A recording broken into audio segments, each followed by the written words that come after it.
Bonsoir à toutes et à tous et bienvenue dans ce journal. Au sommaire de cette édition du mardi 23 novembre 2010, nous évoquerons le changement de réglementation concernant la vente du tabac dans l'Union européenne et les réactions des buralistes locaux. Il sera également question dans ce journal de la nouvelle journée de manifestation qui s'est déroulée à Nîmes afin de protester contre la réforme des retraites adoptée il y a maintenant moins d'un mois.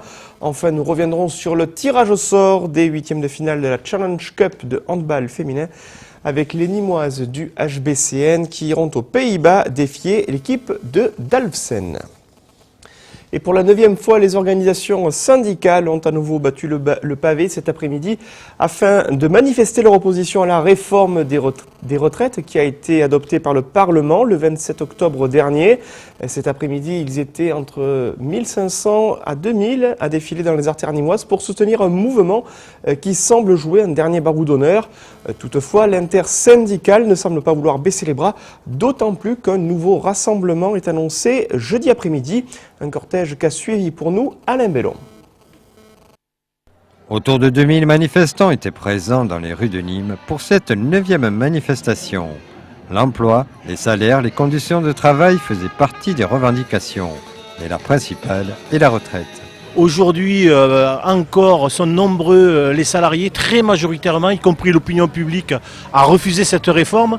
Donc le dossier reste entier et bien entendu avec vraisemblablement d'autres formes d'action, notamment dans les entreprises qui vont être travaillées en lien avec les salaires, avec les conditions de travail, avec les emplois, mais aussi la santé au travail. La réforme des retraites, si elle a été promulguée, ne satisfait personne et toujours pas les 3/4 des Français qui n'en veulent pas et je crois que le gouvernement lui-même avoue qu'elle devra être discutée très prochainement. Là va apparaître la discussion avec le MEDEF sur l'assurance chômage et la question sur la loi de retraite va être d'actualité parce qu'il va falloir que le MEDEF négocie de maintenir les personnes jusqu'à 67 ans et en même temps la loi qui oblige à 67 ans, en même temps laisser les seniors en place dans l'entreprise, ce qui va être très difficile à gérer. L'unité syndicale a changé. Certains syndicats ont fait des choix, comme Force ouvrière, qui ne participe plus au défilé. On sent bien quelques difficultés, il y a des divergences, c'est pas nouveau.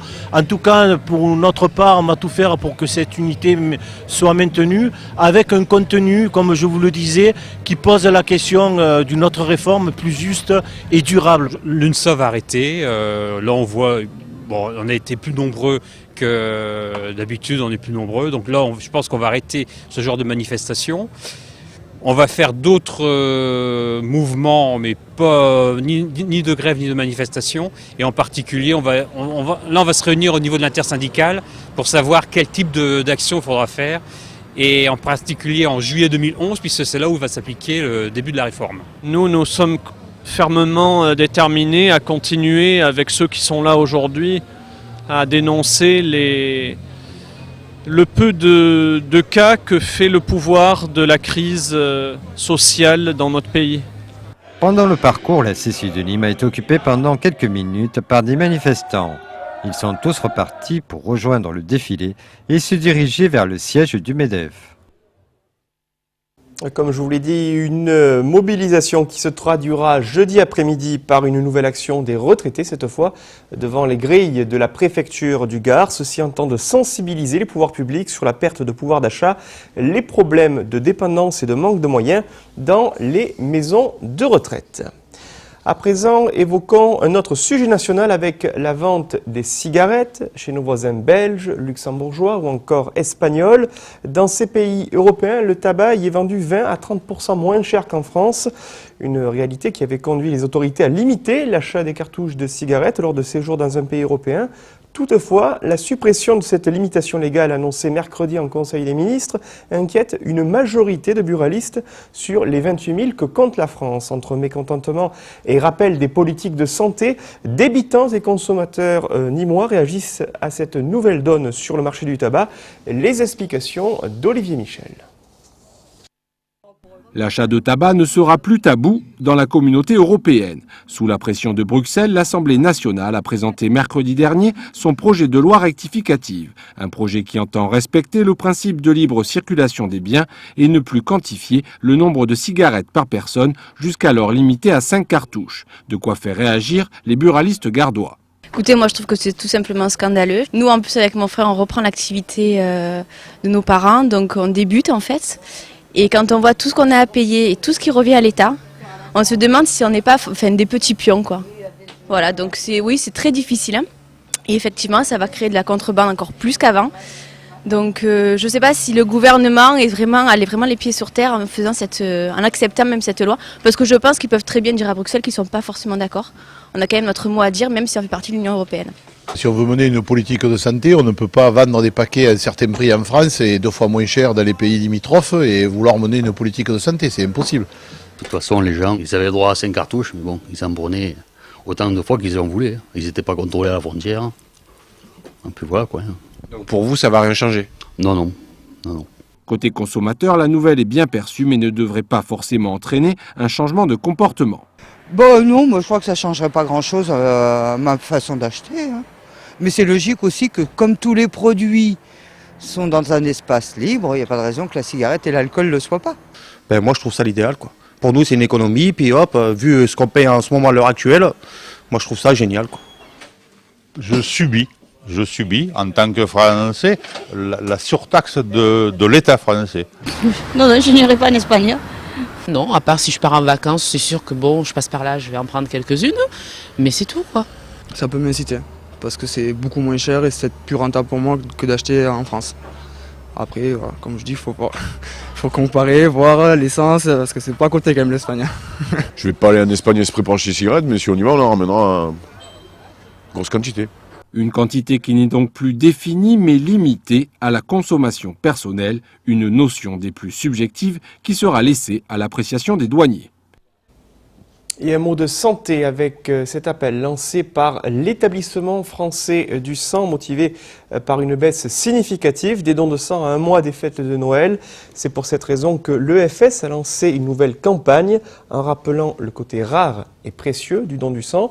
Dans un communiqué, l'établissement français du sang note que les grèves et les manifestations de ces derniers mois ont provoqué, je cite, un ralentissement dans la fréquentation des sites de collecte.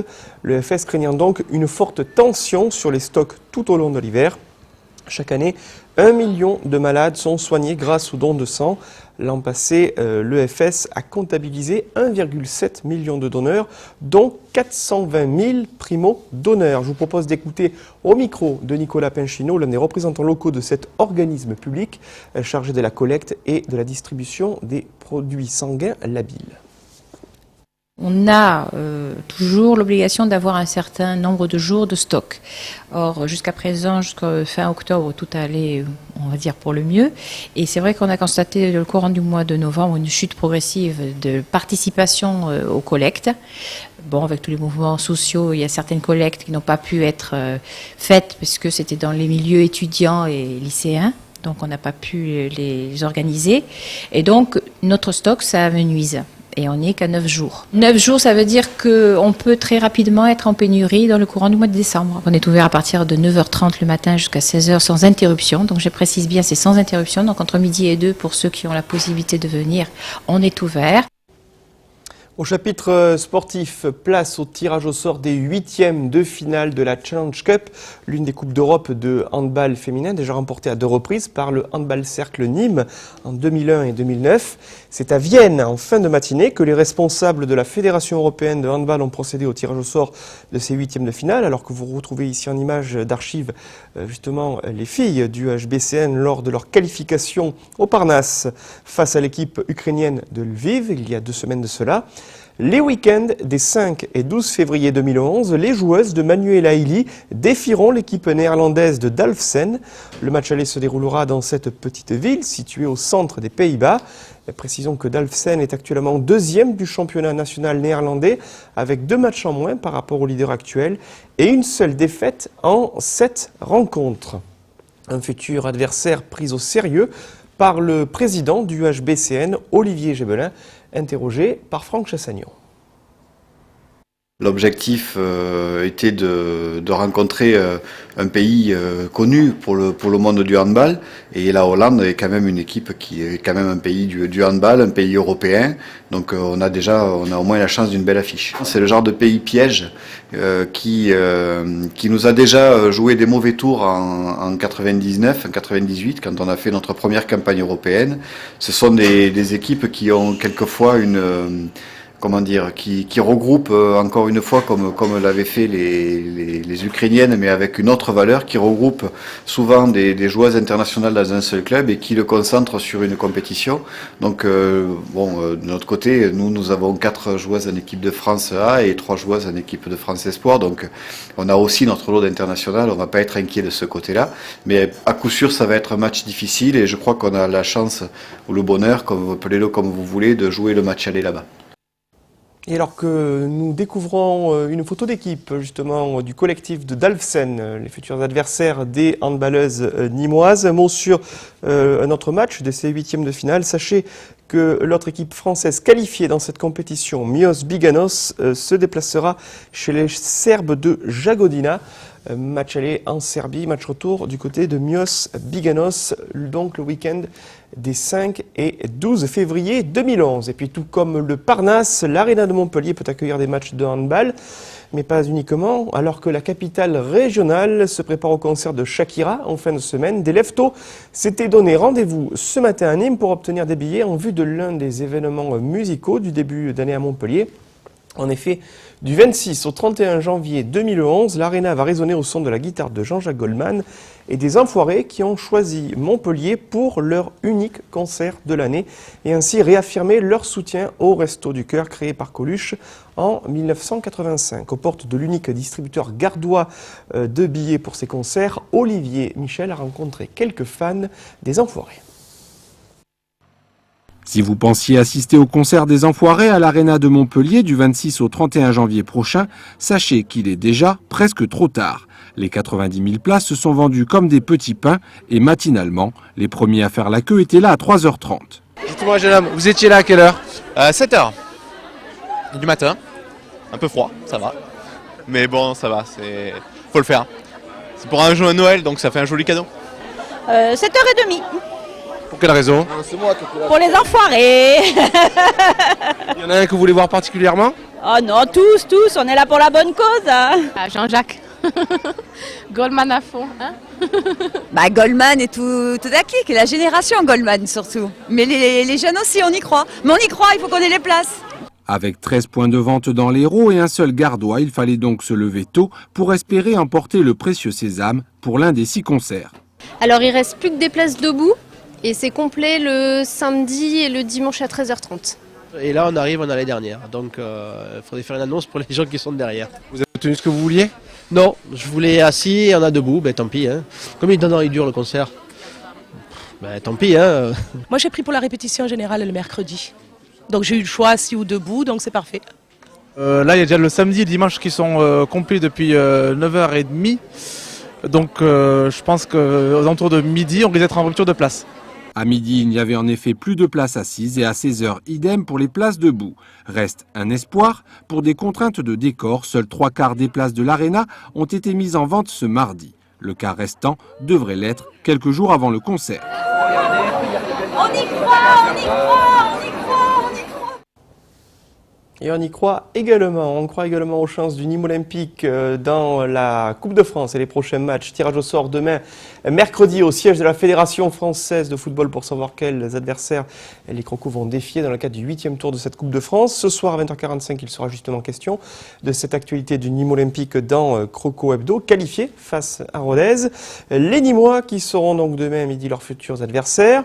Les attaquants Mohamed M. Changama et Nicolas Bénézé, 2 révélations de la nouvelle génération des Crocos, seront les invités de Pierre-Paul Castelli, Patrick Champ et Olivier Martinez. Une émission qui sera suivie à 22h comme tous les mardis de la retransmission du match. Ce soir, ce sera Nîmes-Rodez. Voilà, c'est la fin de cette édition. Merci de l'avoir suivi. Je vous souhaite une excellente soirée sur Télémiroir.